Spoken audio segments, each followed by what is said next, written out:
अस्सलामु अलैकुम वरहमतुल्लाहि वबरकातुह। नाज़रीन, अल्लाह ताला ने रोज़ा हम सब के ऊपर फ़र्ज़ करार दिया है। जैसे नमाज पढ़ना फ़र्ज़ है, ऐसे ही रोज़ा रखना भी सब पर फ़र्ज़ है, मुसलमान मर्द औरतों के ऊपर।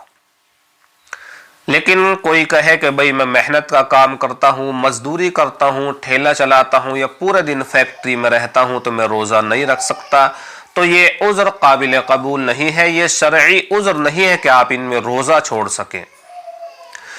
तो मैं आपको आज 8 ऐसे उज़्र, ऐसे आदमी बताऊंगा जिनको शरीयत ने रोज़ा छोड़ने की छूट दी है, उनके लिए गुंजाइश है कि वो रोज़ा छोड़ सकते हैं। सबके लिए गुंजाइश नहीं है, शरई उज़्र होना ज़रूरी है रोज़ा छोड़ने के लिए।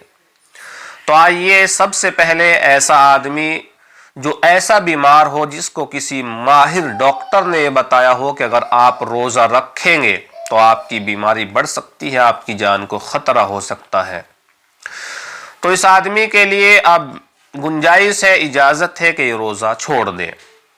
लेकिन इसके लिए ज़रूरी है कि जब सेहत याब हो जाए, तंदुरुस्त हो जाए, तो इस सूरत में इन रोज़ों की कज़ा करे, इन रोज़ों को रखे।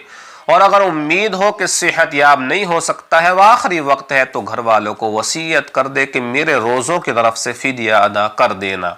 और एक रोज़े का फ़िदिया जो है वो सदक़तुल फ़ितर के बराबर है, यानी 2.25 किलो गेहूँ या उसकी कीमत। इसी तरह से हामला औरत यानी प्रेगनेंट औरत जो है, उसको ख़तरा है कि अगर रोज़ा रखेगी तो उसको या उसके बच्चे को नुकसान हो सकता है, तो इस सूरत में शरीयत ने उसको भी छोड़ दी है कि वो रोज़ा छोड़ दे। लेकिन आम तौर से देखा जाता है कि औरतें इस हालत में रोज़ा रख लेती हैं, तो अगर कोई परेशानी, कोई दिक्कत नहीं है तो आप रोज़ा रखिए, आप रोज़ों को मुकम्मल कीजिए। इसी तरह से दूध पिलाने वाली औरतें, पहले ज़माने में दूध पिलाने वाली औरतें रहती थी जो दूसरों के बच्चों को लेकर दूध पिलाती थी, और दूध पिलाने के लिए औरत का खाना पीना ज़रूरी है, तभी दूध बच्चा पी सकता है। तो इस हालत में भी औरत रोज़ा छोड़ सकती है, लेकिन शर्त यह है कि इस रोज़े की बाद में क़ज़ा करेगी। इसी तरह से एक आदमी ज़्यादा बूढ़ा हो गया, यानी इतना लाग़र कमज़ोर हो गया कि चारपाई से लग गया, अब उसमें उठने की हिम्मत नहीं है, चलने फिरने की ताकत नहीं है, चारपाई पे लेटा हुआ है, तो शरीयत ने इसको भी छोड़ दी है, इसको भी जो है गुंजाइश से रोज़ा छोड़ दे। और अगर तंदुरुस्ती की उम्मीद ना हो, आखिरी वक्त हो, तो ये भी अपने घर वालों को वसीयत कर जाए कि भाई मेरे जितने रोज़े छूटे हैं उनका फ़िदिया या उस फ़िदिये की कीमत गले की अदा कर दें।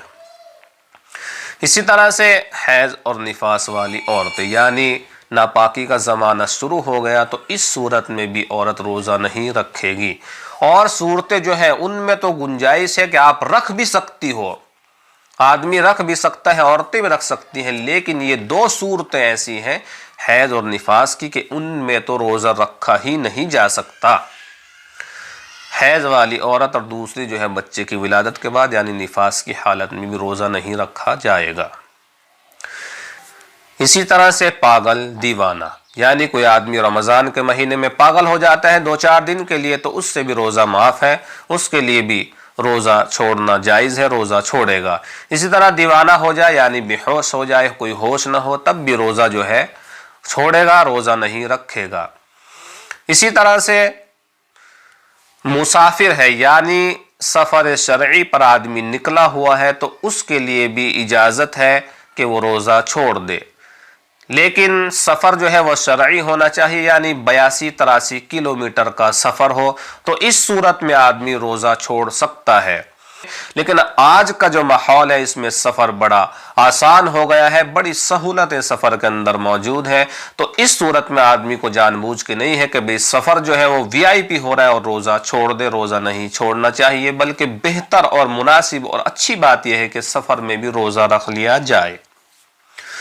तो नाजरीन, ये सूरतें थी कि जिनमें आदमी रोज़ा छोड़ सकता है, लेकिन आदमी वैसे ही बहाना बना दे कि भाई मेरा काम मुशक्क़त का है, परेशानी का है, पसीना बहाने का है, बहुत मेहनत पड़ती है, पूरा दिन लगा रहना पड़ता है, तो मैं रोज़ा छोड़ दूँ, तो शरीयत आपको इजाज़त नहीं देती है। ये शरई उज़्र नहीं है कि आप रोज़ा छोड़ दें। آپ اپنے کام کو آگے پیچھے کر سکتے ہیں، کام کو کم کر سکتے ہیں، کام کو ہلکا کر سکتے ہیں، لیکن روزہ چھوڑنے کی آپ کو اجازت نہیں ہے۔ اور اگر آپ ان 8 لوگوں میں شامل ہیں تو پھر آپ کو روزہ چھوڑنے کی اجازت ہوگی۔ تو ناظرین، امید ہے آپ پوری بات سمجھ گئے ہوں گے۔ السلام علیکم ورحمۃ اللہ وبرکاتہ۔